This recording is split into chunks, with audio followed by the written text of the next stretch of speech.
de los contenidos del trabajo práctico relacionado a hermenéutica latinoamericana. En este caso vamos a hacer referencia a las principales ideas de Ricardo Salas Astraín, chileno, un intelectual comprometido con la filosofía latinoamericana.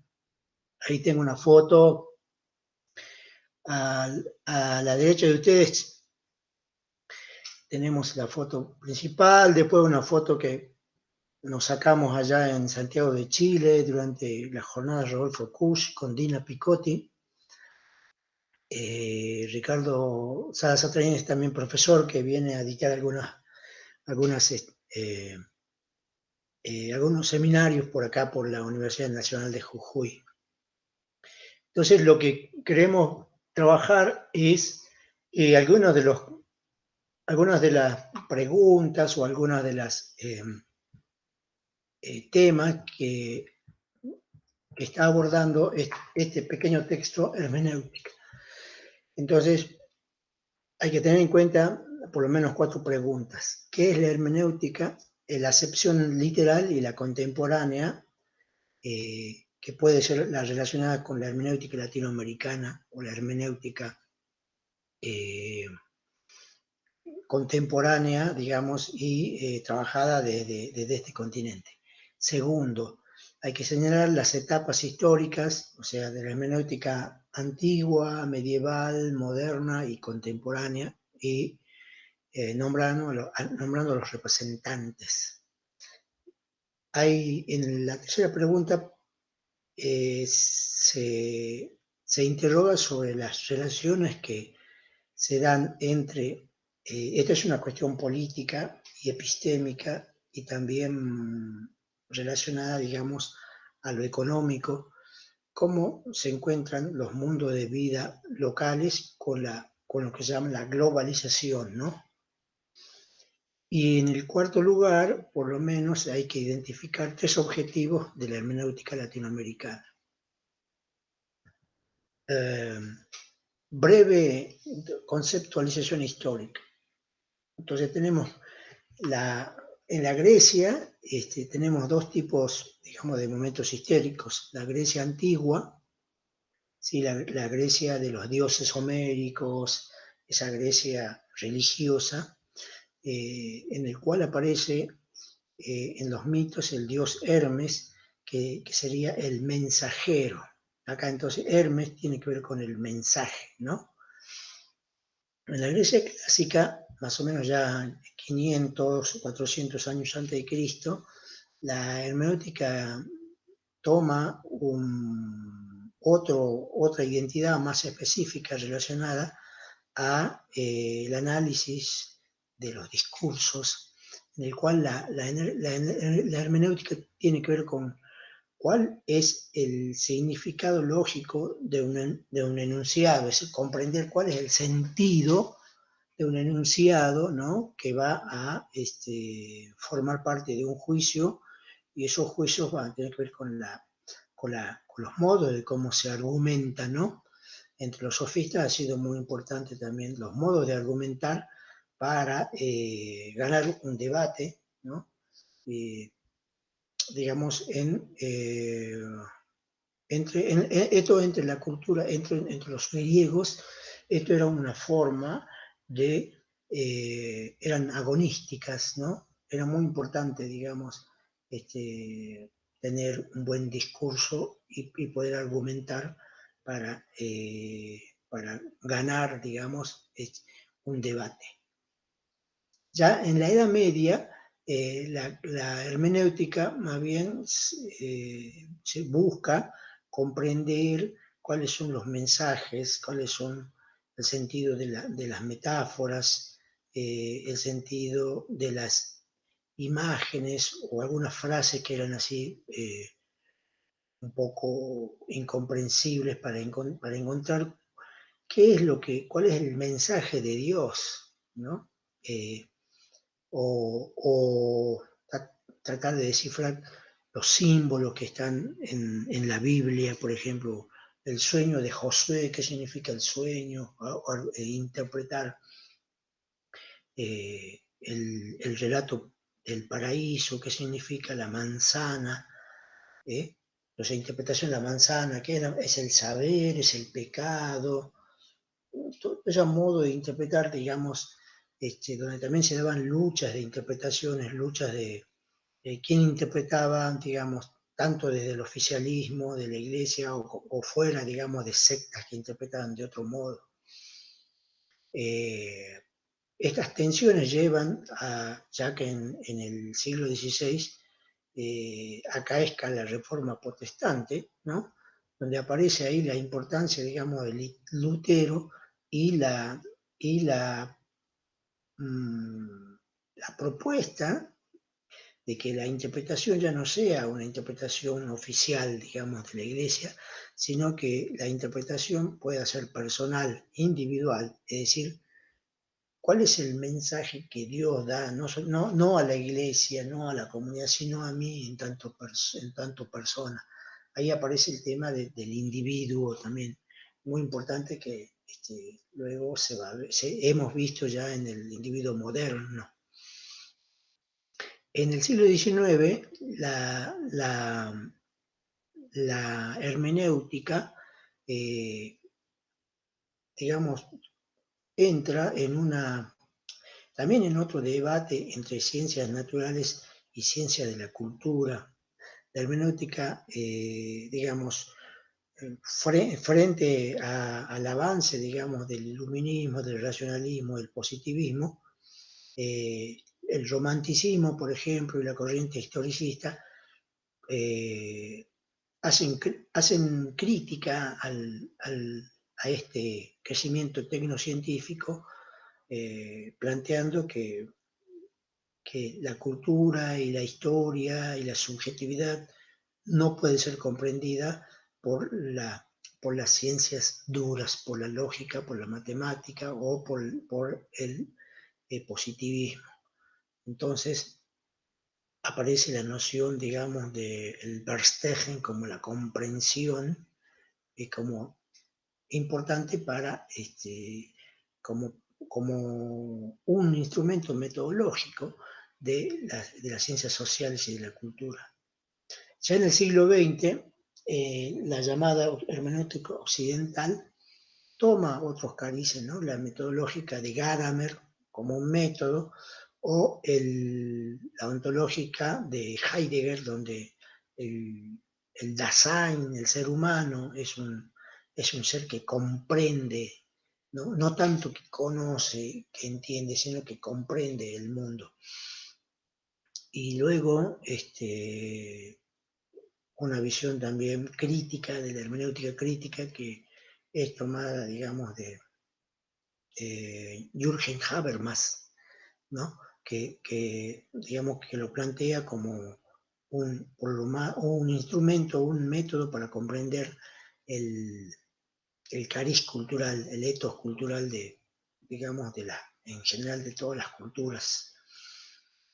En el siglo XX también muchos exiliados, digamos, de las guerras y también perseguidos llegan a América Latina, trayendo, digamos, estos debates, y se constituye lo que se llama la hermenéutica latinoamericana, ¿no?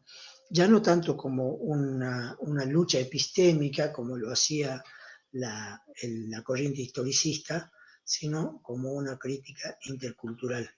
Algunos hermeneutas, digamos, o algunos filósofos que utilizan esta hermenéutica, como por ejemplo Darcy Ribeiro, Rodolfo Kusch, Fernández Retamar, Salas Astrain, el que estamos mirando ahora, estamos refiriéndonos a su texto, y Juan Carlos Escanone, por lo menos, son algunos de los representantes de lo que es la hermenéutica latinoamericana.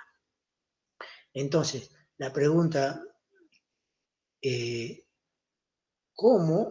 tensiones aparecen en el mundo, digamos, a partir de la colonia, pero luego a partir, digamos, de la modernidad, luego de la posmodernidad, la globalización, digamos, entre centro y periferia. La filosofía latinoamericana, y acá Salas Sastrain propone y critica el, el avance y la colonización de los grandes sistemas de la racionalidad económica. Acá los vemos, los mercados, los grandes sistemas tecnocientíficos que van colonizando los mundos de la vida. Acá puse el mundo de la vida, lo humano, los valores, colonizan las estéticas, digamos, es decir, las constituyen en mercado para luego, para que sean, digamos, mercancías, así como también avanzaban en Marx, como lo denuncia Marx, sobre el trabajador para convertirlo en mercancía y en mero productor de riqueza, alienado. Acá también, en el mundo de la cultura, los grandes sistemas, los mercados, eh, invisibilizan los saberes locales, los saberes, por ejemplo, las ciencias invisibilizan las medicinas alternativas, las medicinas locales,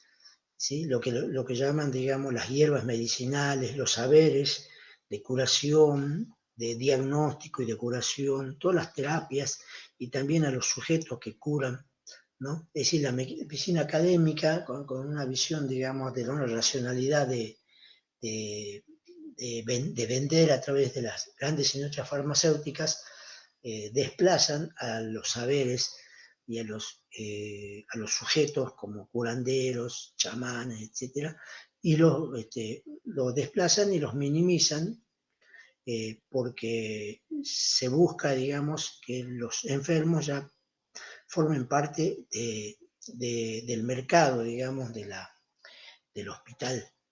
Entonces, las epistemes, esos son saberes, las ontologías, la concepción del mundo, qué es lo humano. Lo humano es, para los grandes sistemas mercantiles, es ser consumidor solamente.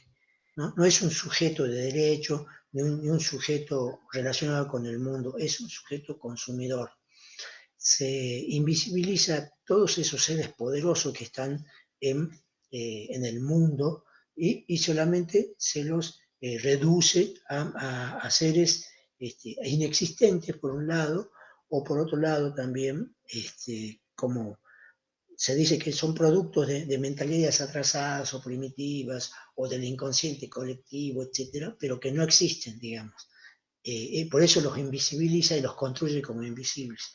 Las temporalidades ya, cualquier tiempo es igual, ¿sí? Se produce en cualquier tiempo cualquier tipo de fruta, cualquier tipo de verdura, se tocan cualquier instrumento para el turismo, entonces también se turistiza a estas existencias y a estos mundos de vida y se les saca, digamos, el contenido esencial de por qué es la vida y qué es la muerte.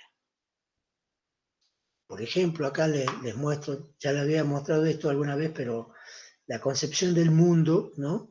Como un mundo desanimado, como algo solamente material, aquí, y aquí un mundo animado, relacionado, donde todos los seres del mundo de arriba, de abajo, de adentro, de afuera, están relacionados, ¿no? Acá tenemos Pachamama, por ejemplo, como una figura, una metáfora, digamos, de la energía que fluye en todas direcciones, entre el afuera y el adentro, entre el arriba y el abajo, entre la izquierda y la derecha. Ese mundo es colonizado, ¿no? Acá como lo vi, es colonizado por la economía y lo reduce solamente a una tierra mercantilizada, a ser propietarios de la tierra y explotada y por lo tanto donde establecen muchos desequilibrios, ¿sí? Lo que es la contaminación ambiental, de lo que tiene que ver con la pandemia actual. Entonces, ¿Cuáles son las tareas de la hermenéutica latinoamericana? Entonces, ya como el sistema, los mercados han invisibilizado los modos de vida de los locales, la hermenéutica tiene que visibilizar esos valores de esos mundos colonizados, ¿no? Mundos que han sido no solamente invisibilizados, sino inaudibles, ya no se los escucha, ya no se los percibe, ¿sí? Y han sido solamente rescatadas como mercancías turísticas. También otra tarea es el cuestionamiento, la crítica intercultural de los grandes imaginarios propuestos por los centros de comunicación, es decir, las grandes cadenas de televisión, los grandes canales que digamos que son propiedad de los poderes mundiales. ¿eh?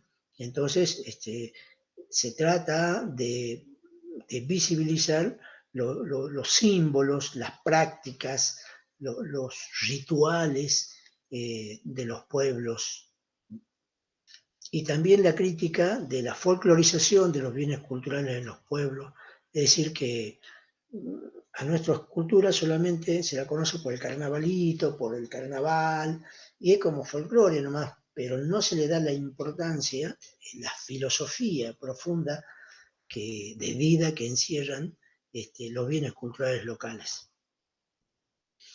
Escuchar también, ¿no?, a los otros que han sido callados, mirar a aquellos que han sido invisibilizados, percibir a aquellos que son imperceptibles, construidos como no existentes, ¿no? Y comprender, y esa es justamente la tarea de la hermenéutica, las nuevas formas de sentido, ¿no? Que tienen que ver entonces que están de alguna manera, estos sentidos y estos valores son de alguna manera el reservorio humano que tiene el mundo, y están en las culturas indígenas. Kush dice que los mundos de vida están siendo, ¿no? ¿Se acuerdan? Hemos visto un poco esta noción de cómo por ejemplo, la espera en la chichería, cuando esto vamos a ver también en las próximas clases, acerca de cómo los mundos locales están siendo, mientras que las concepciones mercantilistas lo que quieren es formar un sujeto que sea alguien comprando más cosas, ¿sí? Es un ser alguien lo que busca este modo de colonizar, y lo que nos propone entonces es dejar de estar en el mundo y correr detrás de los objetos del auto, de una casa, de una playa en otros países, en hacer turismo, es decir, constituirnos como sujetos consumistas. Entonces, el estar siendo, entonces, tiene que ver entonces con una forma humana de estar en el mundo, de habitar el mundo. Entonces, ¿cuál es el horizonte, digamos, el horizonte que plantea la hermenéutica latinoamericana, el planteo? Es que nosotros tenemos que recuperar esos valores que han sido desplazados, visibilizarlos, darles nuestro apoyo y hacerlos crecer para que en el futuro haya una nueva forma de convivencia entre los humanos, ¿no? Entre los humanos y también entre nosotros y las cosas y el mundo que no es humano, entre el agua, la tierra, el árbol, el cielo, que podamos cuidar y preocuparnos por los seres que no son humanos y también por los humanos. Y finalmente, acá les dejo entonces este ideal, digamos, de un mundo vivo y relacionado, y donde nosotros estamos hospedados. Nosotros no somos dueños de este mundo, no somos propietarios, no somos el capitalista que arrasa el mundo. Nosotros somos hijos del mundo. Nosotros vivimos la vida muy corta, el mundo tiene millones de años. No podríamos ser nunca propietarios, como dijo alguna vez un indígena norteamericano. Bueno, hasta acá nomás y nos ponemos ahora a leer para resolver las preguntas que están en el trabajo práctico número 4.